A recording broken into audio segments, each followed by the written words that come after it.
Da pizka bat, iaz, ni lehen aldiz etorri nintzen ona, erakusketa hontara, bakaren proiektu hau ezagutu nuen iaz, eta egia esan, iruditu zitzaidan baliabide hau izatea eskura irakasleok, horrela artearen bitartez lanak edo proiektuak garatu ahal izateko ikastetxetan oso motibantea, oso motibagarria, iruditu zitzaidan oso potentea, egia esan.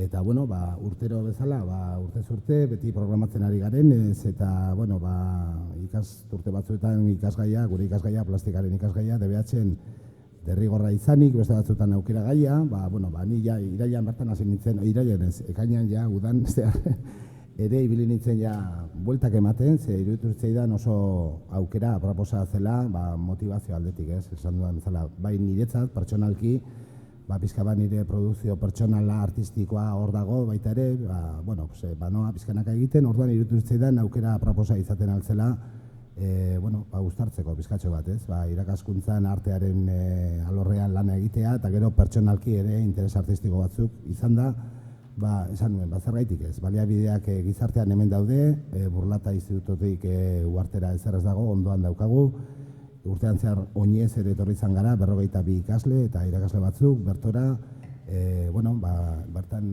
garai hartan zegoen erakusketa ikustera, eta bertanko hezitzaileekin esperientzia batzuk egitera, eta, esan nahi dena da, urte osoan zehar garatu dugun proiektua izan da, eta, abia puntu bezala, nire produkzio pertsonaleko irudi batzuk erabili izan ditugu, halako uztartze bat egon da horrez. Orduan hasieratik ikasleei egitasmoaren nundi norakoak eta azaldu, eta materialak prestatu, eta horrela, eta urte osoan zehar lan pila batekin, ibili gara, elkar ulertze bat egon da, nik uste dut niretzat irakasle bezala, artista bezala oso motibantea izan dela, oso motibagarria izan dela hemen gauzatu alizatea gero erakusketa bat, eta beraiendako ere uste dut baietz, zeren formatoa desberdina da, esan nahi du proiektuaren bitartez lana egitea, metodologia ere, aldakorragoa izan daiteke, eta egia esan uste dut gustora ibili direla beraiek ere lan egiten. Beti bezala, denbora urte osoa eman badugu ere, beti faltatzen dira, ordu batzu gehiago izatea, beti ongi etortzen da, eta gauzak nahi bezala bukatzeko. Baina egia da baita ere, lehenengo aldia izan dela, eta lehen haziari buruz hitz egiten ibili gara hemen, eta zalantzari gabe hau hazi bat da baita ere guretzat, eta datorren urtean parte hartuko dugu berriro, baliteke beste mailaren batekin, eta beste proiektu desberdin batekin, beste interes batzuk, eta beste modu batera planteatua, baina behintzat nik eskertu, benetan, oso gustora sentitu naiz, oso motivatua, estresatua, benetan ikusi nauzue. Azken aldi hau izan da potente. Azken bola da, bai. Formakuntza aldetik ere oso ongi egon da, egia esan, nik ez du fallo egun batean ere egin, oso gustora etorri naiz, azken guztietan, ze proposta oso interesgarriak antolatu izan dituzte, irakasle ondako, eta, besterik ez, datorren urtean ere nik uste dut parte hartuko dugu, eta gainera hemen ondoan egonda, nik batez ere azpimarratzea iruditzen zaidala gizartean ditugun baliabideak benetan erabilera eman behar zaiela, eta benetazko museo bat izatea artean nun ikusgai jartzen den irakasle ondako eta ikasle ondako oso probetxuzko zerbait dela, eta aprobetxatu beharrekoa. Egunon Monti, baka proiektu honen barruan aritu zarete, askatasunako irakaslea zara, zenolako proiektua eraman duzu aurrera proiektu honen barruan? Egunon, ikasturte osoa eman dugu azkenean baka proiektu honetan, eta aurrera eraman dugun proiektua oinarritzen da nire irudi batetan, esan dezakegu. Hain zuzen ere, ni material bat daukat, argazki batzu dira, 20. mendearen hasierako hamarkadetakoak, eta, argazki horien edo negatibo horien jabea pilotari bat izan zen, Bizkaiako Etxebarria herriko Teodoro Mandiola, Loyola, deitzen zen, 1904 urtean jaio, 1987an hil zen, eta, nire familia ez familiarra, baina, baldintza batzu gaitik oso gertukoa izan nuen, ezta? Orduan, nire zaletasuna argazkigintzarekin eta fakultatean arte erretan argazkigintza eta ikasten nuen horrela, eta nire produzio propioa horrela argazkiarekin oso lotuta egon da beti. Eta, bueno, pixka bat negatibo horiekin topo egiteak suposatu zidean beti gogo hori, aprobetxatzeko eta erabiltzeko. Eta, proiektu honekin, egia esan, aukera suertatu da pizkatxo bat uztartzeko irakasle, plastika da, irakasle eta gero nire produzio pertsonala, artista bezala edo, pizka bat, jarduera hori, bi jarduera horiek batzeko, ez? Aukera aproposa izan da niretzat, eta oso motibagarria, egia esan, ia ze honin zen edizio hontan, ikusten, aurreko edizioan, eta ezagutu nuen orduan, baka proiektua, eta egia esan, oso erronka handia izan zen niretzat. Eta orduan, ni planteatu diet ikaslei bizkatxo bat, helburua batez ere haiek ere artista sentiaraztea eta zer den benetazko halako eraikin batean arte landutako proiektu bat gero erakustea, horri garrantzia handia eman diogu baita ere. Eta urte oso eman dugu, planteatutako proiektu horretan nahiko zehaztua egon da, baina beraiek gero askatasuna izan dute haietako bakoitzak bere irudi propioa sortzeko eta denok amankomunean modu berdinean antolatu dugu eta gero erakusketa oso amankomuna da baita ere montajea eta dena, baina horti joan da. Hementxe ugarten egonen da aukera zuen proiektu hau ikusi ahal izateko, nola izan da hau dena montatzaren hementxe? Montatzarena izan da aste hontako kontua eta oso bapatekoa horrela, baina urte osoan zehar ibili gara zentro hontara etortzen, guk formakuntza jaso izan dugu irakasle baita ere, eta egia esan oso ezaguna egin zaigu leku hau eta genekien espazioak ere antolatuta genituen ja, eta ongi bideratua, oso ongi bideratua egon da guztia. Laguntza handia jaso dugu, baita ere, eta pixka bat aipatzearren pena izan da, ikasleen parte hartzea ez bermatzea nahi genuen beste, zeren ikasturte bukaerarekin kointzitzen du, eta bihar bertan inaugurazioa izanik, aste honetan murgilduta daude azterketakin, eta ezin izan da hori eguneko egunean bideratu, interesgarria zen, beraiek ere montajean parte hartzea eta denon artean egitea. Baina, beste baterako, edo pixka bat pentsatzeko, edo ikusiko dugu nola egin daiteken beste batean. Zorionak egindako lanagatik eta eskerrik asko. Bale, zuei, mila esker. Nik gehitu nahiko nuke hauek esandakoai, bereziki hori, esan dute ja esan beharko guztia praktikoki, baina importantea dela ere resaltatzea, hori, kultura sortzen degula eta gehiago garai hauetan zientziak eta beste arlo batzuk ez dakit sobrebaloratuak edo daudela, eta beti gure lana gelditzen da arteak eta kultura beti, aldarrikapen txiki bat egitea besterik gabe. Bukatzeko, ez dakit, gehitu esandakoari, gauza bera, eskerrak eman, ekipoari, lan egin dugun, gozada bada, plazer bada zuekin lan egitea, eta lujo bat irakasleontzat horrelako metodologiekin, metodologi ezberdinekin lan egiteko aukera izatea ez dalako erresa, asko burrukatu behar da. Eta bestalde, iruditzen zait nire ustez, eta ikasleak esango dute hobeto, baino lujo bat baita ere ikasleak aukera ukitzea beraien lan prozesuaren protagonista direlako, ezta? Eta gutxitan uste zaie horrelako aukera. Beste zerbait gehiago gehitzeagatik, hau da gure bigarren urtea, baka proiektuan parte hartzen degula, Paz de Zigandatik, eta Jotimak zioen bezala, badakigu non hasi proiektua gai bat aukeratzen dugu, baina ez dakigu nun bukatuko den. Eta urten, sorpresa oso atsegina izan da, aukeratu dugu gai bat oso, benetan tristea da eta gogorra, ez da, violentzia genero edo emakumearen, batez ere emakumearen kontrako violentziaren inguruan lanean aritu gara, eta gaia gogorra izanik, ez genekin oso ongi nola edo ze formato erabili hori isladatzeko. Zorionez, ikastolan badut kolaboratzaile, irakasle, ikasleoi, dantzari, koreografa zoragarri bat, Maite Txurruka, ez jarri gorri, ze merezi dezu. Berak eta ikasleok egin duten lana, orduan eskertu nahi dut, Maiteren lana, bai dantzariena eta bai bakan parte hartu duten gainontzeko nire behi txiki hauek.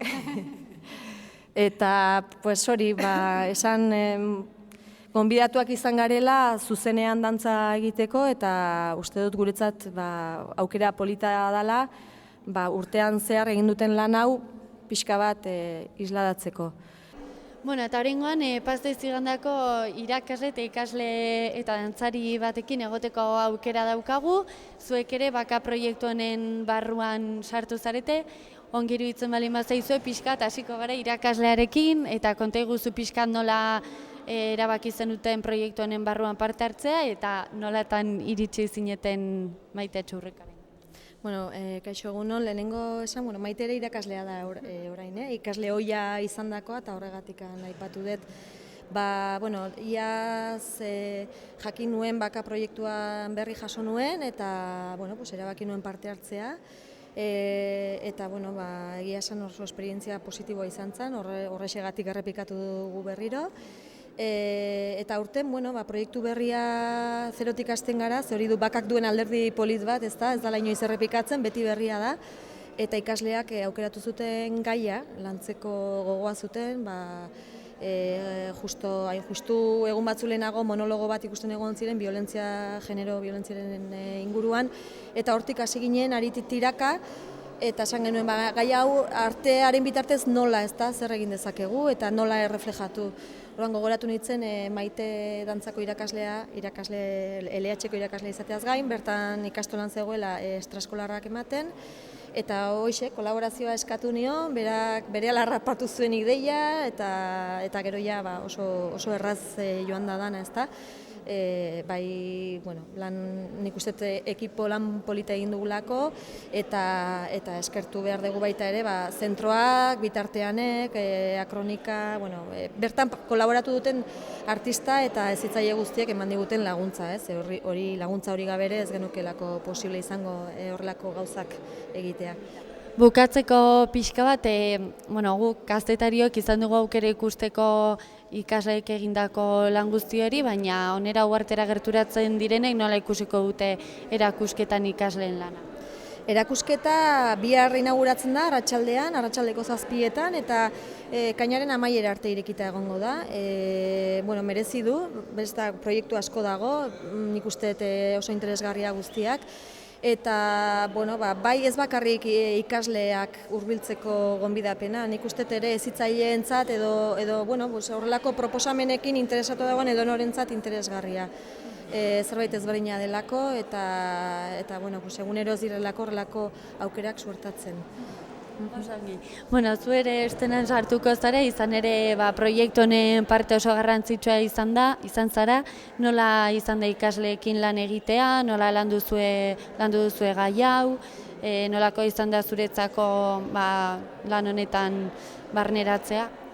Esan barra daukat ikasleek lehenagotik sortze lana edo nerearekin egina zutela, gaia lantzea eta bar.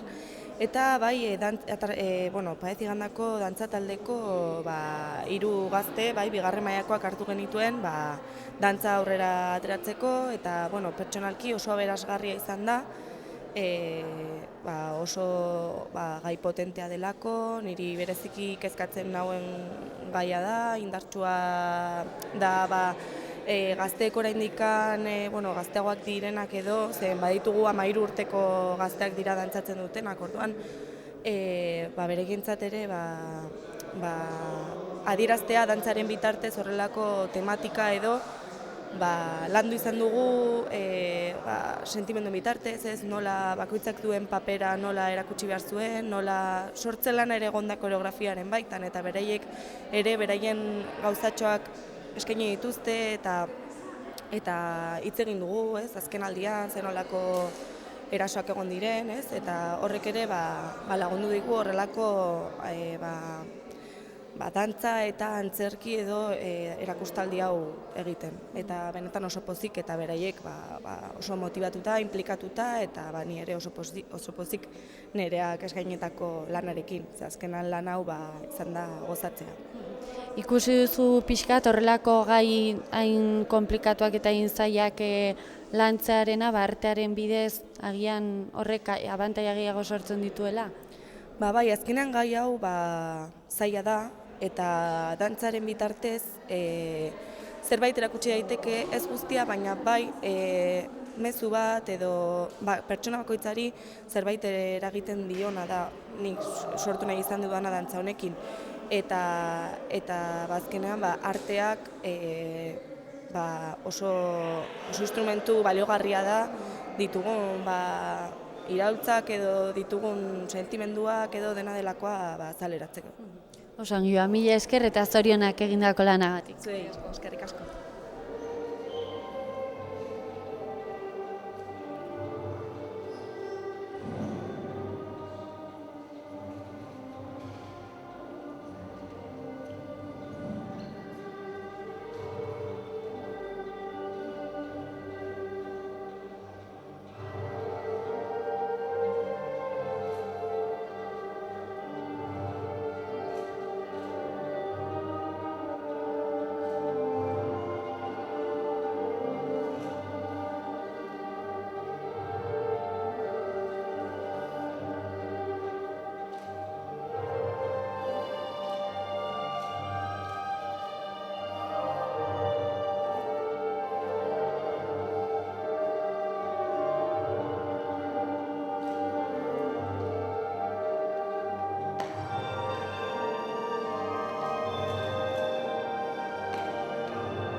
Hau izan da dena gaurkoz, mila esker eskaini guztuen arretagatik, arratsalde ona pasa eta bihar arte.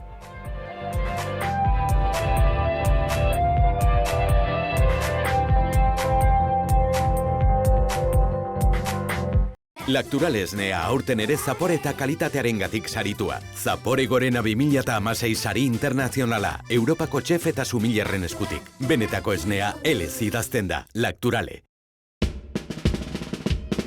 Gipuzkoako Tolosaldean, Leaburu herrian, inguru aldapatsu bezain politean kokatua dago Mahala baserria. Bertan ekoiztu eta elaboratzen dira hainbat esneki eta txerriki. Hasi gazta eta jogurretatik eta txorizo eta urdaiazpiko onduetaraino. Baserritik bezeroaren ganaino zuzenean iristen dira produktuak, modu naturalean eginak dira. Beraz, benetan, produktu osasuntsuak konsumitzeko aukera ematen du Mahalak, eta goxo-goxoa gainera. Jan Baserritik. Gure lurreko larre gozotik, nator zuzenean. Zuretzat esneki bihurturik modu naturalenean.